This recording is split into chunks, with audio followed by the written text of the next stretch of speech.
Good afternoon students.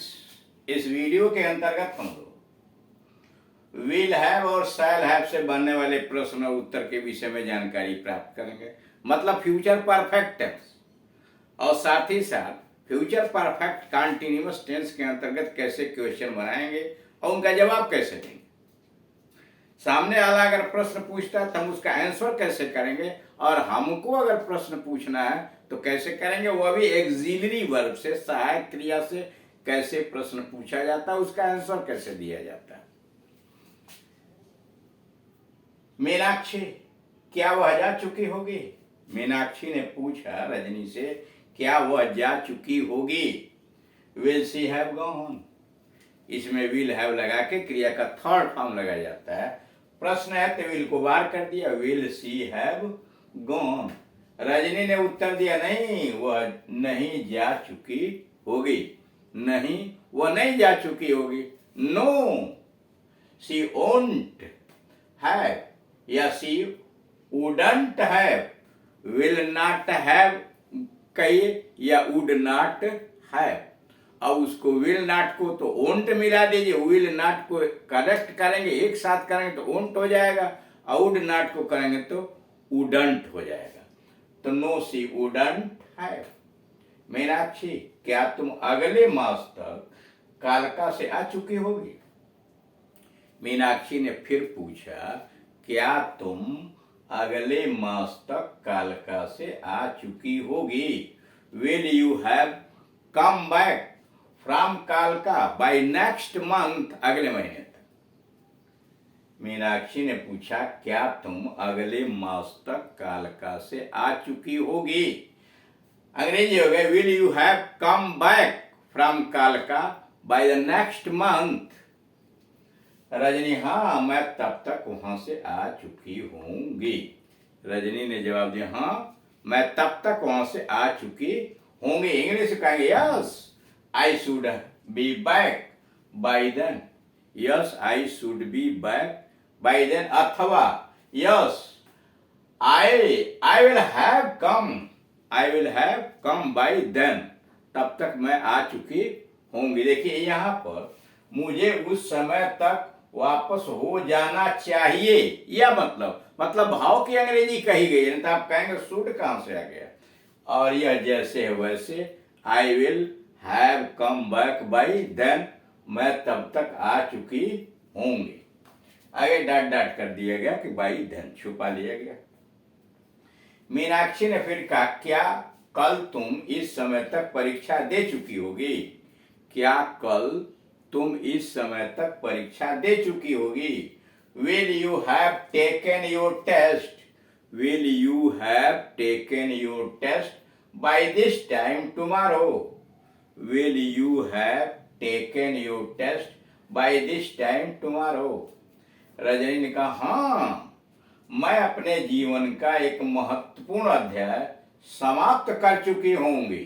Rajni ने कहा, हाँ मैं अपने जीवन का एक महत्वपूर्ण अध्याय समाप्त कर चुकी होंगी। Yes an important chapter, yes an important chapter of my life would be over. An important chapter of my life would be over. Meenakshi, क्या तुम अगले वर्ष 10वीं पास कर चुकी होगी? मीनाक्षी ने फिर पूछा कि क्या तुम अगले वर्ष 10वीं पास कर चुकी होगी? Will you have passed 10th class examination by the next year? Will you have passed 10th examination by the next year? Rajni ने जवाब दिया, हाँ मैं तब तक 10वीं पास कर चुकी होंगी। हाँ मैं तब तक 10वीं पास कर चुकी होंगी। Yes I should have passed it by that time. Yes I should have passed it by that time. Meenakshi, क्या चुनाव मार्च तक हो चुके होंगे? मीनाक्षी ने पूछा, क्या चुनाव मार्च तक हो चुके होंगे? Will the elections be over by March? Will the elections be over by March. Rajni ने जवाब दिया, हाँ चुनाव मार्च तक हो जाएंगे। यस, हाँ चुनाव मार्च तक हो जाएंगे। Yes, the elections will have completed by March. Elections will have completed by March.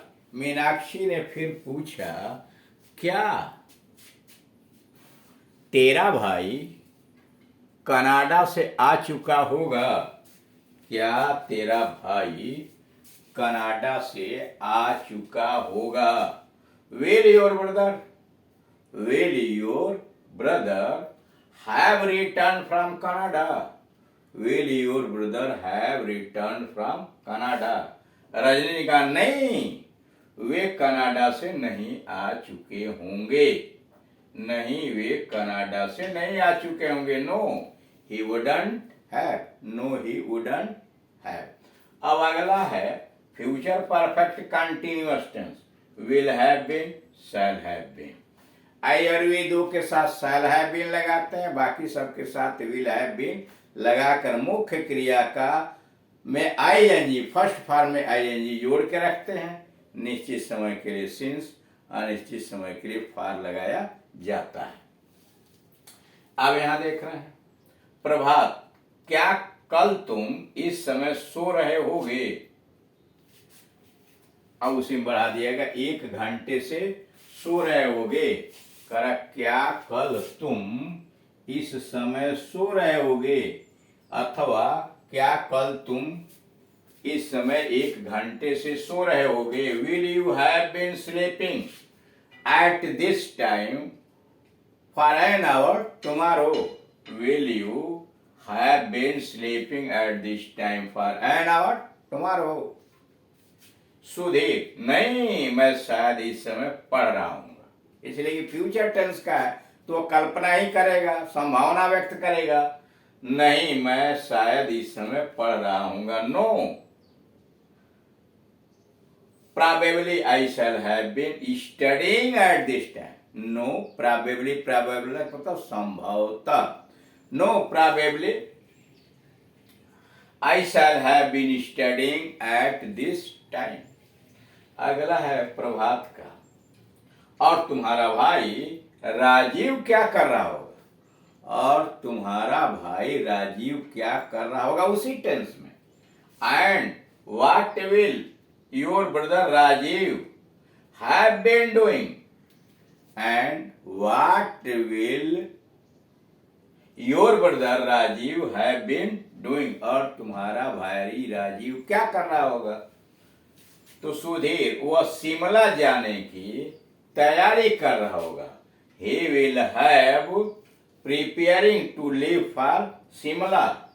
He will have been preparing to leave for.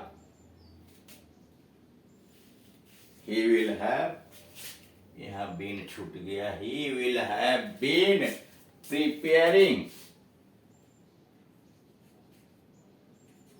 He will have been preparing to leave for Shimla. वो शिमला जाने की तैयारी कर रहा होगा। अब इस प्रकार से आप ये देख रहे हैं कि विभिन्न टेंसेस के अंतर्गत विभिन्न सहायक क्रियाएं लगा करके किस प्रकार से क्वेश्चन और आंसर बनाया जा चुका है। इसके अलावा अभी बहुत है, जैसे मानिए मॉडर्न एक्सिलरी है, can, could, may, might, must, should, ought to, उसका बाद में देखा जाएगा। और इसमें भी आप देख रहे हैं सिंपल प्रेजेंट में is, are, am, was, were, has, have, had, इससे कैसे क्वेश्चंस बनाए जाते हैं उसे भी। जैसे मान लीजिए कहना हो, क्या राम बीमार है? क्या राम बीमार है? किसी ने पूछा, इज राम इल? तो उत्तर दिया जाएगा, yes he is, yes he is. क्या तुम भूखे हो? Are you hungry? Yes I am, yes I am. समझ रहे हैं? यानी सिंपल प्रेजेंट में इज, आर, एम जब मुख्य क्रिया के रूप में लिंकिंग वर्ब के रूप में आएंगे तो उसी को बाहर करके क्वेश्चन बनाएंगे। वैसे ही वाज वर्ब, क्या वह राजा था? Was he a king? क्या वह राजा था? Was he a king? Answer क्या कहते? Yes he was, yes he was. क्या लड़के मैदान में थे? Were the children in the field, were the children in the field. जवाब क्या देंगे? यस दे वेयर, बस यस दे वेयर। यानी is are am was were के द्वारा क्वेश्चन बनाया जा सकता है। आंसर भी बड़ा आसान है उससे बनाना। बच्चा हैज हैव है। Have you a pen? क्या तुम्हारे पास एक कलम है? यस आई है। जवाब दोगे yes I have. Has Sita a book? क्या सीता के पास एक बुक है? Yes she has, yes she has, हाँ उसके पास है। या no she hasn't, no she hasn't. मान लीजिए पूछा जाए क्या तुम्हारे पास गाड़ी है? Have you a car, have you a car. अब मान लीजिए नहीं है तो क्या करेंगे? No I haven't, no I haven't. अथवा है तो yes I have, yes I have. यानी इस तरह से सिंपल प्रेजेंट में is are am was were और है सिंपल पास्ट में और हैज हैव हैड के द्वारा भी डायरेक्ट क्वेश्चन बनाए जा सकते हैं और उनके आंसर भी बड़े आसानी से बना सकते हैं। अब आपकी जिम्मेदारी है कि इनको मनन कीजिए, समझिए, बोलने का प्रयास कीजिए और अपने मन से विभिन्न प्रश्न और उत्तर बनाने का प्रयास कीजिए। Thank you.